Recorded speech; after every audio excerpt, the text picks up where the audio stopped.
Hi, welcome to the ATPL Bridge Course series. We are continuing with our discussion on sequences and series, and this is going to be lecture 3. So, today we are going to solve many questions based on sum of AP, and I would recommend that when we are solving the questions, you can pause the video for a minute, try to solve the question on your own, and if you are not able to get the answer, you just watch the video where I have solved it. Now we can begin with question number 1. Start करते हैं. देखो question 1 में find the sum of all natural numbers between 250 and 1000 which are exactly divisible by 3. Okay, so let us start with our solution. Let me just quickly change the ink. Okay, so you want sum of all natural numbers between 250 and 1000, लेकिन सब नहीं होना, ऐसे होना कि जो exactly divisible by 3 है.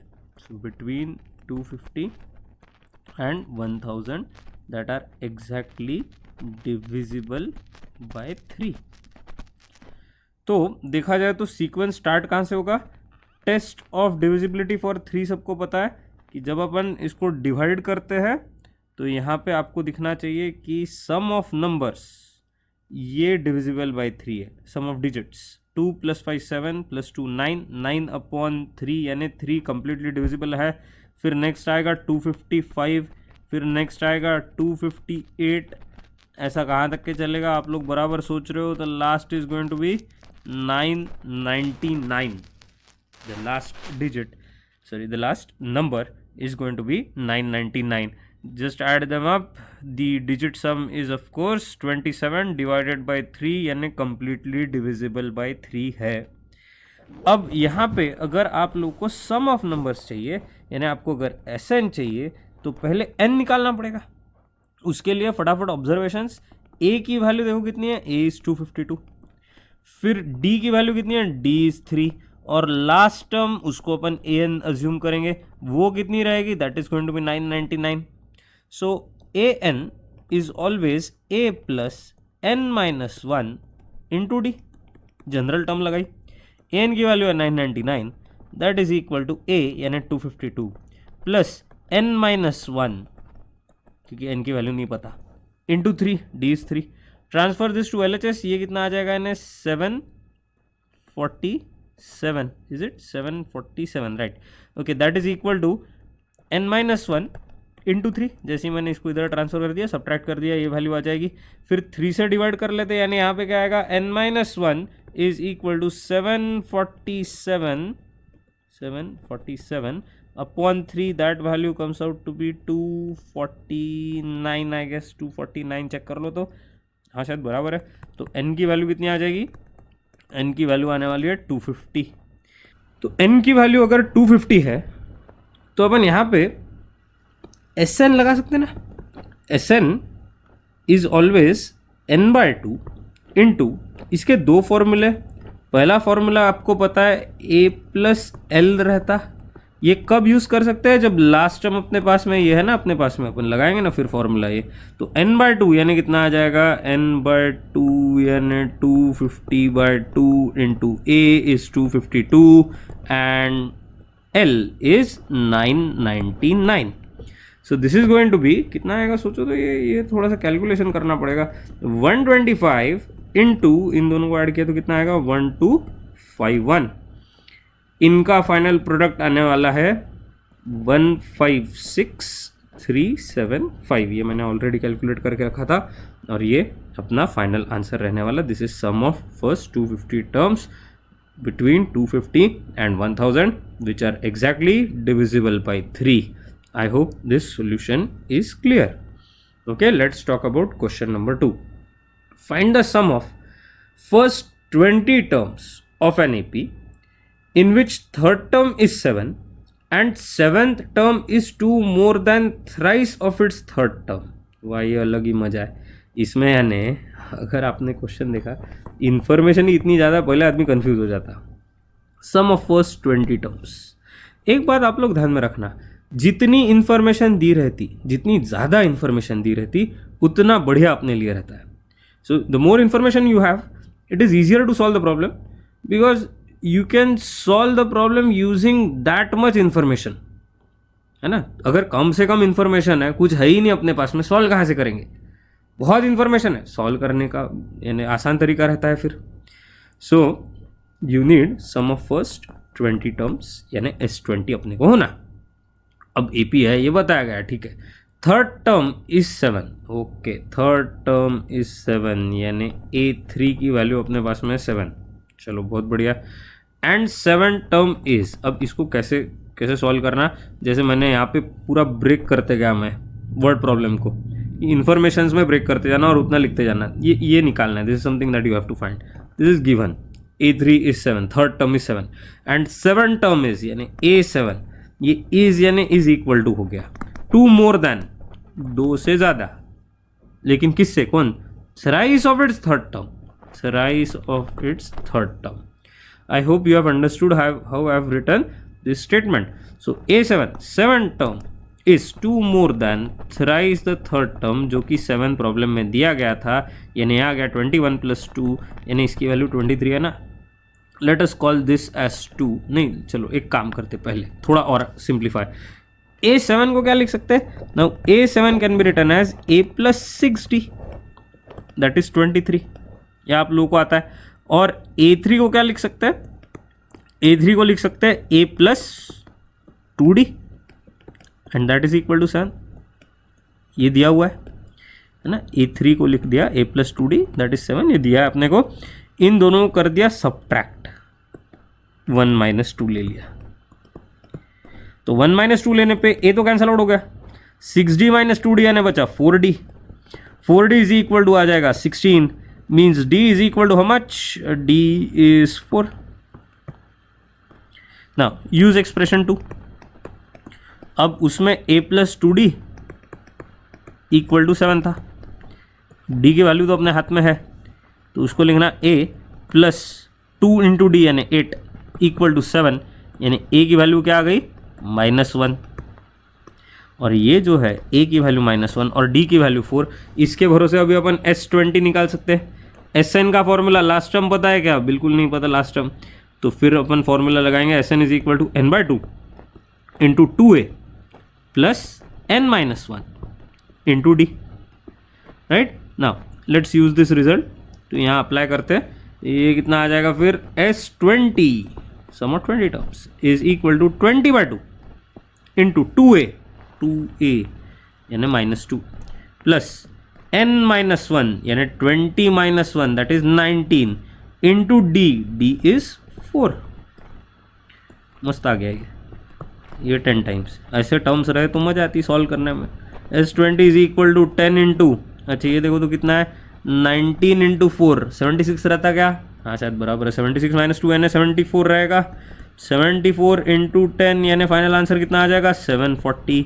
And this should be your correct answer. Okay, question number 2 clear. चलो क्वेश्चन नंबर 3 के बारे में बात करते हैं.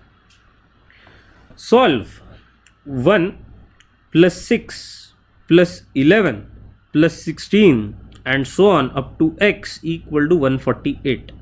यानी यहाँ पे सॉल्व बोला है. Solve this equation means you have to find the value of x. अब ऐसा अपन बचपन में करते थे, लेकिन ये थोड़ा सा अजीब है. यहाँ पता नहीं कितने टर्म्स ऐड कर रहे हैं और सम टोटल 148 है और लास्ट टर्म भी नहीं पता क्या है और उसकी सम 148 आनी चाहिए, ऐसा बोला है. तो ठीक है, ये AP है क्या, पहले सीक्वेंस देख लेना. AP है क्या, हाँ, क्योंकि अपन यहाँ पे जैसे 5 ऐड करते गए ना, तो उन्हें वो नेक्स्ट सीक्वेंस टर्म मिल रही.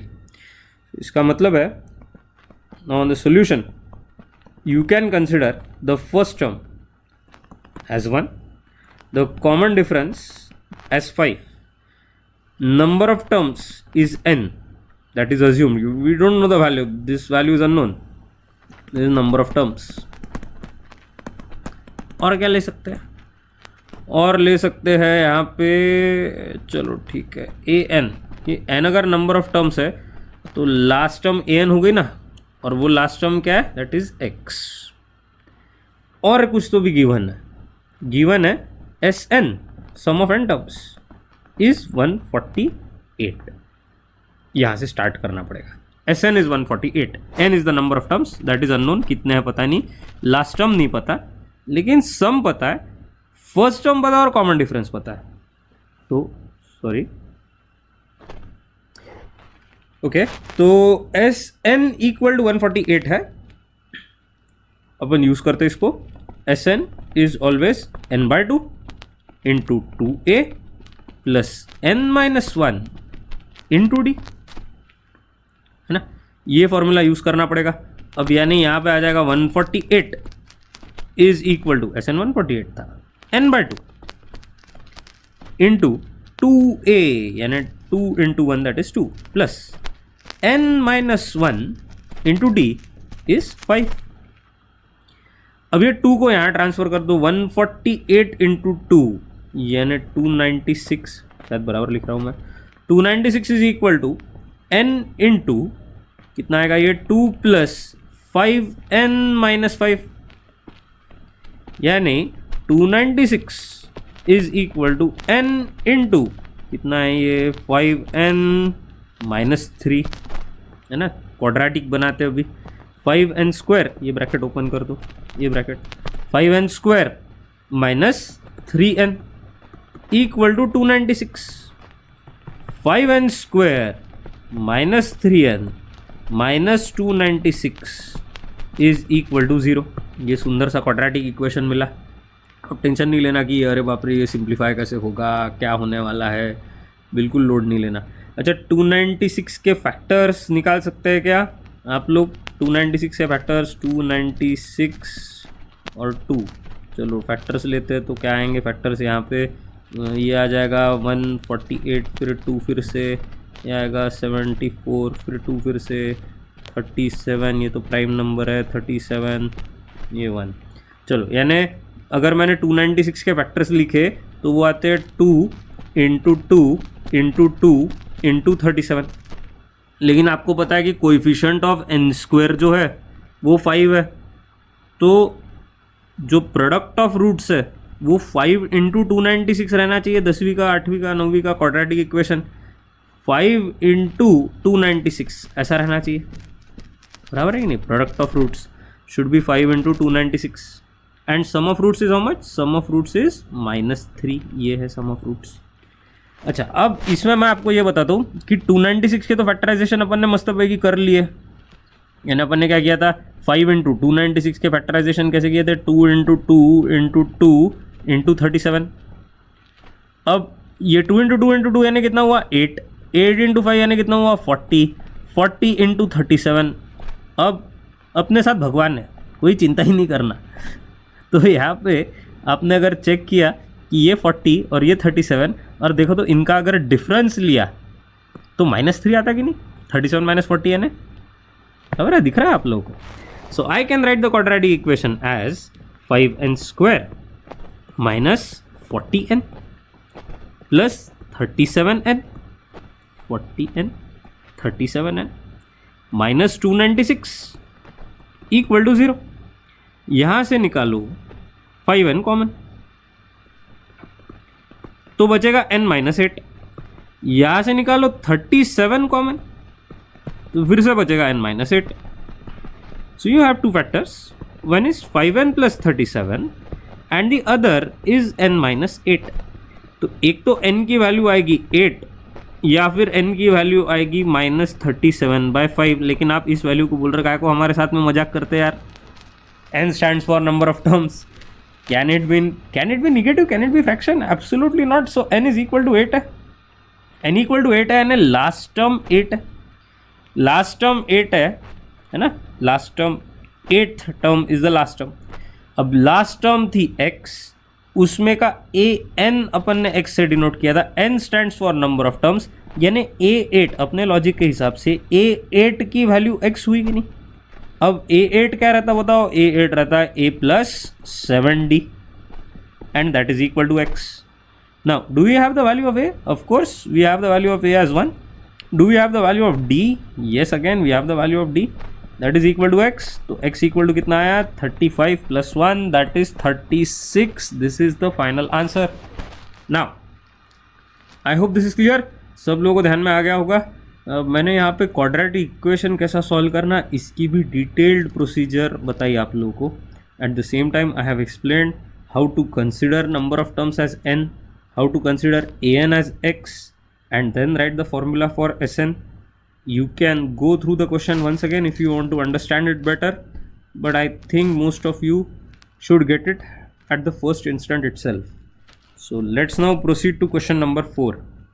Okay, find the sum of first 24 terms of the AP A1, A2, A3 and so on if it is known that A1 plus A5 plus A10 plus A15 plus A20 plus A24 equal to 225. मस्त problem है ये भी. Okay, अब ये problem solve करने के लिए देखो यहाँ पे find the sum of first 24 terms of the AP. So S24 ये अपने को निकालना है. ओके ना, S24 अगर निकालना होगा तो यहाँ पे पहले तो कुछ चीज़ें अपने को पता रहनी चाहिए. फर्स्ट टर्म पता है क्या? नहीं. कॉमन डिफरेंस पता है क्या? नहीं.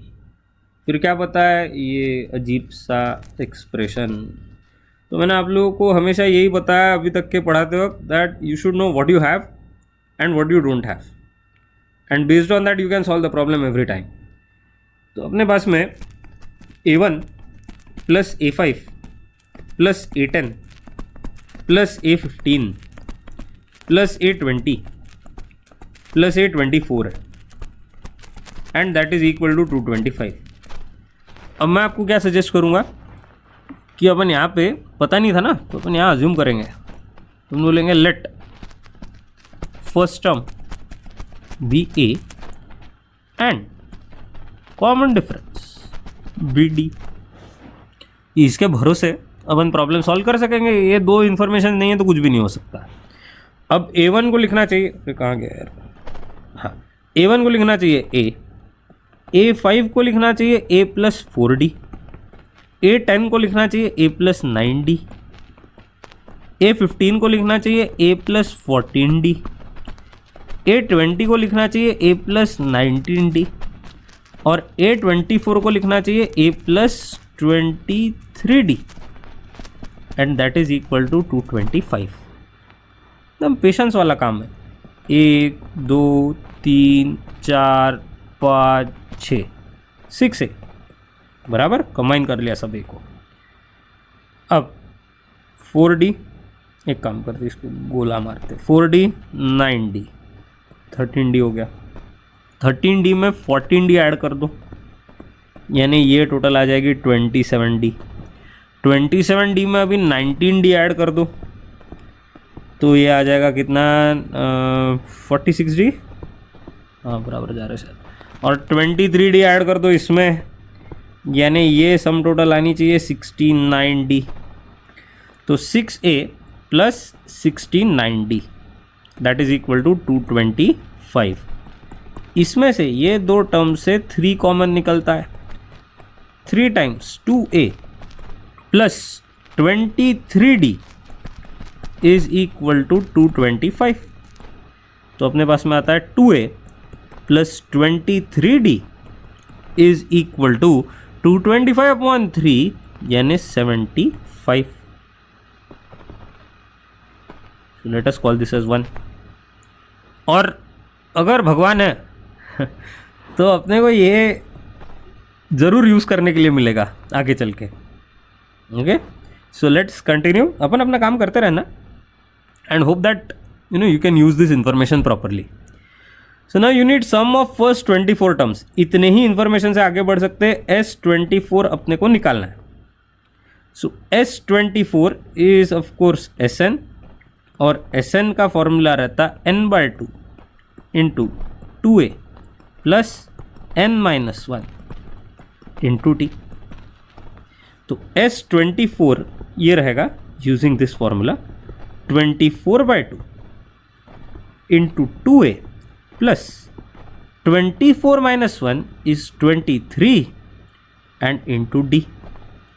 अब 2A प्लस 23D, वो भगवान वाला स्टेटमेंट मेरा वही नहीं, वो 75 है तो 24/2 यानी आएगा 12 इंटू ये वैल्यू यूज़ करेंगे ना व्यवस्थित 75 एंड विल राइट हियर, ये ऐसा एकदम स्टाइलिश लिखना फ्रॉम 1, अलग ही फीलिंग आती है, एकदम अच्छा लगता। तो 75 into 12 means this product comes out to be, I think this comes out to be 900, that is the value of S24। ये अपने को निकालना था और ये आंसर अपने पास में आ चुका है।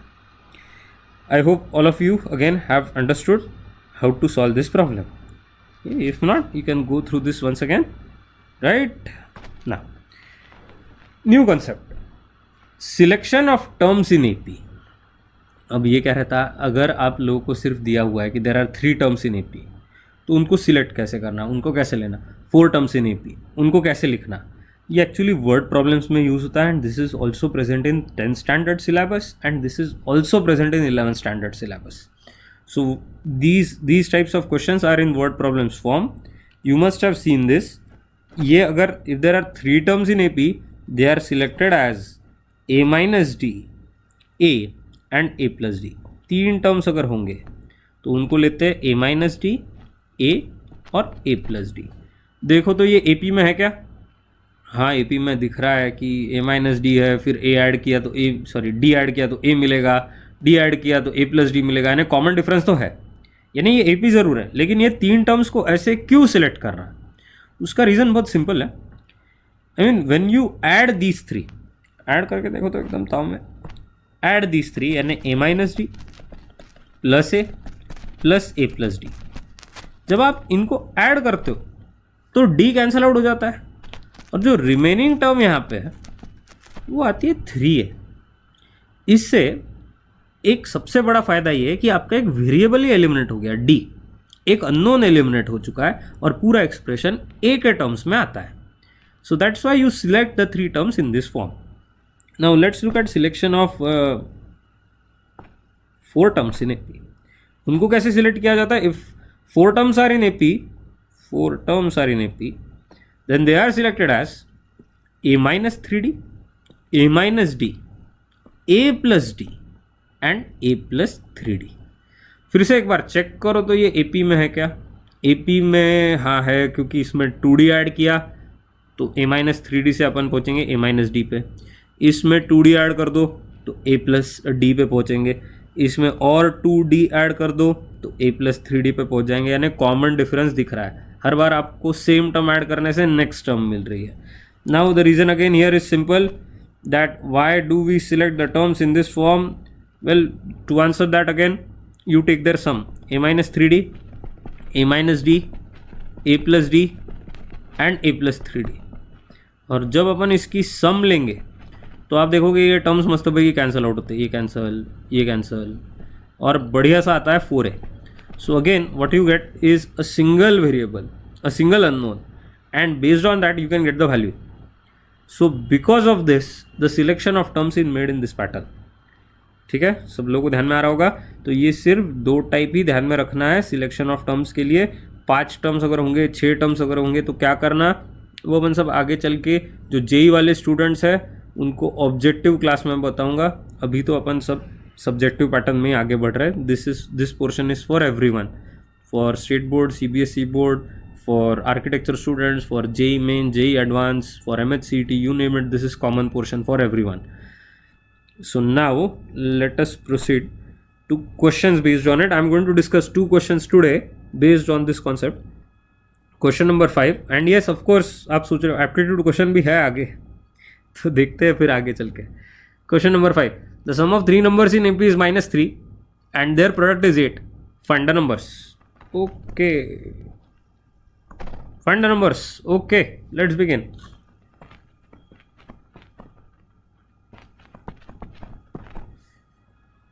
The sum of 3 numbers in AP is -3 and their product is 8. चलो अपन बोलते हैं 3 नंबर AP में. Let the 3 numbers be. क्या है 3 नंबर सिलेक्शन AP का? मस्त था वो. A minus D, A plus D, ये 3 टर्म्स है ना.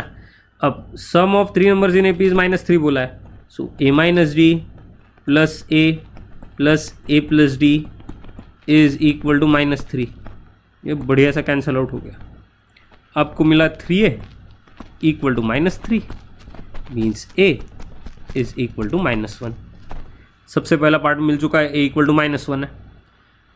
फिर दूसरा पार्ट देखेंगे, there product is 8, product is 8। Product में अपन क्या लिखेंगे, a minus d into a plus D is equal to 8 बराबर। अब a को ऐसा आइसोलेटेड रखना, a minus d into a plus D is always a square minus D square and that is equal to 8। a की वैल्यू -1 डाल सकते हैं, ये आ जाएगा माइनस ऑफ, लेकिन -1 स्क्वायर तो 1 रहता है, तो 1 minus D square equal to आ जाएगा 8। इससे आप माइनस साइन से मल्टीप्लाई कर लो, so -1 plus D square equal to 8। Transfer -1 to RHS, so D square is equal to 8 plus 1 यानी मिलेगा 9, तो उससे d इक्वल टू कितना मिलने वाला है, d is going to be +-3। Okay, so पहले लिखते हैं a की वैल्यू तो -1 है ही, पहले लिखते हैं केस 1। ऐसे दो केसेस लिखने पड़ते हैं इसमें। केस 1 में अपने को पता है a तो -1 ही है, लेकिन d को लेना पहले +3 बराबर। तो a माइनस डी यानी a माइनस डी a और a प्लस डी अपना सीक्वेंस था कि नहीं। तो a माइनस डी की वैल्यू कितनी आ जाएगी, a minus d is going to be -1 -3 यानी -4, फिर -1 और a प्लस डी यानी आएगा 2। तो ये पहला सीक्वेंस आ गया। अब केस 2 लेना, केस 2 में a की वैल्यू लिखना -1 और d की वैल्यू, a तो -1 ही है ना, सब केसेस में a -1 ही है, लेकिन दूसरे केस में d रहेगा -3। तो उससे जो सीक्वेंस आपको मिलेगा वो again the form is a minus d a and a plus d, and because of that this is going to be -1 plus 3 यानी 2, -1 एज इट इज, -1 -3 यानी -4। सो द सीक्वेंस इज -4 -1 2 या फिर 2 -1 -4। अब आप लोग सोच सकते हो कि अरे ये तो सेम ही सीक्वेंस है। नो, सीक्वेंस या प्रोग्रेशन में टर्म जो रहती है, पहली टर्म कौन सी, दूसरी टर्म कौन सी, तीसरी टर्म कौन सी, इसको इंपॉर्टेंस रहता है। So these are two answers, these are two answers. Okay, I hope you have understood this, right. Let's talk about next question and last question in discussion today from our arithmetic progressions part, question number 6. Again, if you want, you can pause the video for a minute, try to solve on your own, उसमें एक अलग मजा है, and then you can again proceed to watching the entire solution. Divide 32 in 4 parts which are in AP such that the product of extremes is to product of means is 7:15. Okay, अरे वाह, मस्त question है ये तो अपन 32, एक minute, तो अपन 32 को break कर सकते हैं 4 पार्ट में। 4 पार्ट्स होना इसके, एपी में भी होना। अब 4 पार्ट्स अगर 32 के ब्रेक करना है तो 4 पार्ट एपी के कैसे रहते हैं, 4 terms in AP are always a minus 3d, a minus d, a plus d and a plus 3d। You want 4 parts which are in AP। तो 4 पार्ट्स AP के हमेशा ऐसी सिलेक्शन ऑफ टर्म्स रहती है। लेकिन ये चारों पार्ट किससे बने हुए हैं, 32 से। यानी इन चारों पार्ट्स को अगर ऐड कर दिया तो 32 मिलना चाहिए, क्योंकि 32 को ब्रेक करके ये 4 पार्ट बना है, 32 को ब्रेक करके ये 4 पार्ट्स बनाए हैं। So I can say a minus 3d plus a minus D plus a plus D plus a plus 3d equal to 32। सुंदर सुंदर, अल्टीमेट अल्टीमेट, यानी ये कितना आ गया, 4a इक्वल टू 32, जिससे a इक्वल टू आता है 8। ये भी बहुत बड़ी बात हो गई कि अपने पास में 8 आ गया है ना, a इक्वल टू 8 है। अब अपन देखते हैं, such that product of extremes is to product of means is 7:15, यानी रेशो दिया हुआ है। अब ये थोड़ा सा मैं उसको थोड़ा कलर कोड करता हूँ। प्रोडक्ट ऑफ एक्सट्रीम, एक्सट्रीम यानी लास्ट के दो वैल्यूज, यानी a-3d और a+3d, product of extremes is to product of means. अब मीन यानी बीच के दो वैल्यू आने वाले, एक्सट्रीम यानी आखिरी के दो, मीन यानी फिर बीच के दो, तो ये आएगा a-d इंटू a+d बराबर product of extremes is to product of means and that value is given to be how much, that value is given to be 7/15। Now take the product, product यानी कितना आ जाएगा यहाँ पे मस्त पैकी a-b into a+b का formula लगाना, a² minus 9d² upon a² minus d² and that is equal to 7/15। अब 15 से मल्टीप्लाई कर लेते हैं, cross multiply 15a² minus 15 into 9 135 d² equal to 7a² minus 7d²। A terms एक साइड पे, d terms एक साइड पे, तो ए टर्म्स एक साइड पे यानी आ जाएगा 8a² इज इक्वल टू कितना 128d²। चलो ठीक है, अब a की खुद की वैल्यू 8 है, 8² यानी आ जाएगा 64, यहाँ लिख लेता हूँ थोड़ी स्पेस सेव हो जाएगी, 8 into 64 is equal to 128d²। 64 2 ज़ा 128, 4 2 ज़ा 8 यानी d² इक्वल टू 4। तो d की वैल्यू कितनी आ गई, d इज +-2। अब आपको तो पता ही है फाइनल आंसर करते वक्त मुझे क्या करना पड़ेगा, केस 1 एंड केस 2। केस 1 में मैं क्या लेने वाला हूँ, a8, यहाँ पे भी a8, इधर d को 2, यहाँ पे d को -2 लिखना पड़ेगा। Now you know the sequence is a-3d, a-d, a+d and a+3d। तो अभी सब्ट्रैक्शन लो तो यहाँ पे कितना आ जाएगा, 8 - 6 is 2, 8 - 2 is 6, 8 + 2 is 10 and 8 plus कितना आएगा यहाँ पे 6 इज 14। सो 2, 6, 10 और 14 मस्त तो कॉमन डिफरेंस 4 का है क्या इसमें, हाँ। लेकिन आप बोलोगे सर इसमें तो d की वैल्यू 2 आई थी या -2 आई थी, तो ये सीक्वेंस में कैसे क्या ऐसा आ रहा है, तो उसमें अपना कॉमन डिफरेंस 2 नहीं 2d था ना। देखो -3d से a-d पे पहुँचे, फिर 2d ऐड किया तो a+d पे पहुँचे, तो कॉमन डिफरेंस 2d का रहना चाहिए था। d की वैल्यू 2 थी तो 2d की वैल्यू 4, यानी ये जो सीक्वेंस अपन ने लिखा है वो बिल्कुल सही है। अब वैसे ही यहाँ लेना पड़ेगा a-3d, a-d, a+d and a+3d। ये जो सीक्वेंस आ रहा है देखो कैसा, a-3d पे वैल्यू कितनी आएगी 8 + 6 यानी 14, 8 + 2 यानी 10, 8 - 2 यानी 6, 8 - 6 यानी 2। सो योर सीक्वेंसेस आर 2, 6, 10, 14 और 14, 10, 6, 2। I hope this answer is clear, right? Okay, now it's time for aptitude question. Are you ready?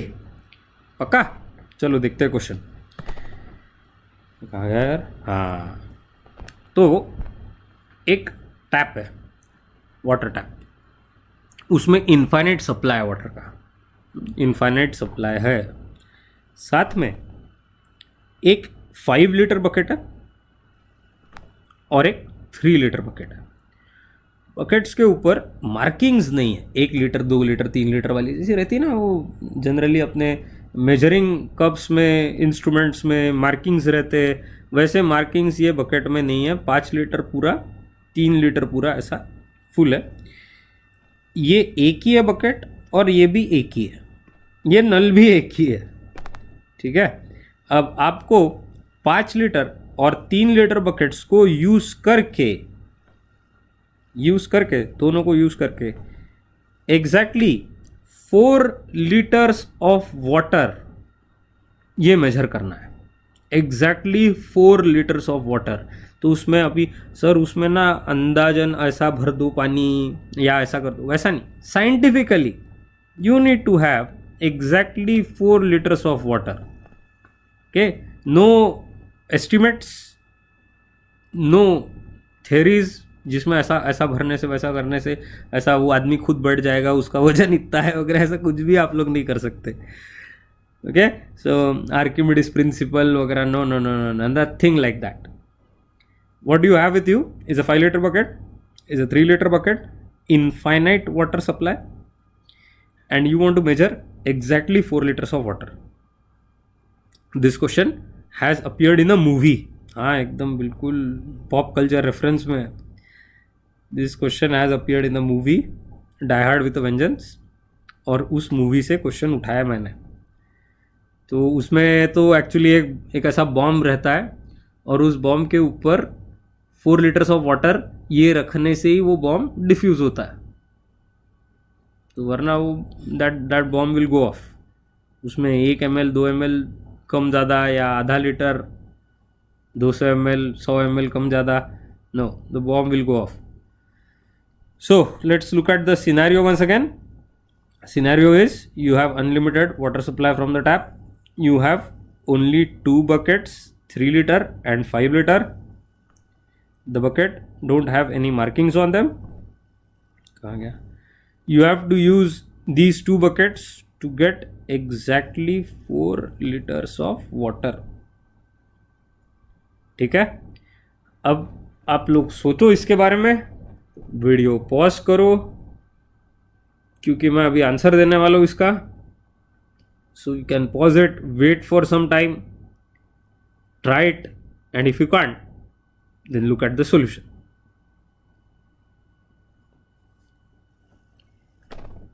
Okay, this is the answer. सोच लिया? कुछ जमा क्या आया? कुछ लोगों को आया, ऐसा लग रहा है मुझे, यहाँ से एकदम फीलिंग आ रही है, यानी आने वाली चीज़ की फीलिंग आ रही है, अलग ही है ये तो बिल्कुल। Okay, let's look at the answer. So first job is fill the 5 litre bucket entirely. इसमें बहुत मेहनत लगी है बनाने के लिए ये सब मुझे। Fill the 5 litre bucket entirely. तो 5 लीटर बकेट एंटायरली फिलअप कर ली, और जो 3 लीटर बकेट है उसमें 0 लीटर्स ऑफ वाटर है, बराबर। पहली स्टेप सबको ध्यान में आ गई होगी।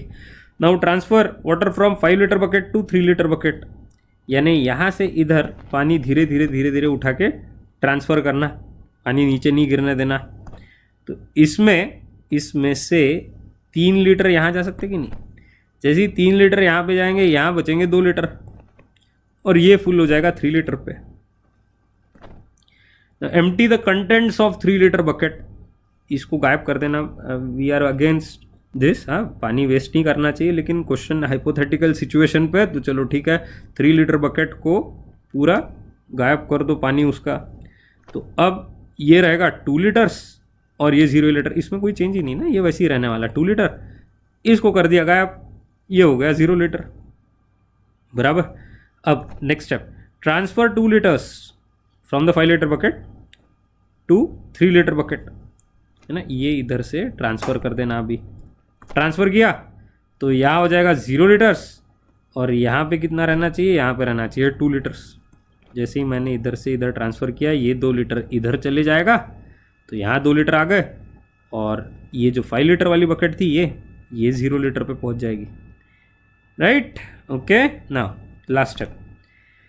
Now fill the 5 litre bucket completely and slowly transfer 1 litre. अच्छा चलो, ये पहले fill the 5 litre bucket completely. 5 litre bucket completely filled है, और बाजू वाला 2 लीटर का ही है। अच्छा, ये 3 लीटर की कैपेसिटी थी कि नहीं? यानी इसमें जो स्पेस है वाटर के लिए, वो 1 लीटर स्पेस रिमेनिंग है।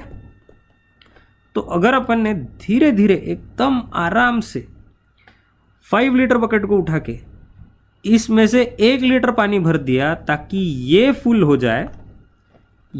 हो जाए, तो इधर बाजू में इसमें से 1 लीटर पानी जाने की वजह से यहाँ क्या बचेगा? That would be 4 litres, and this was your requirement.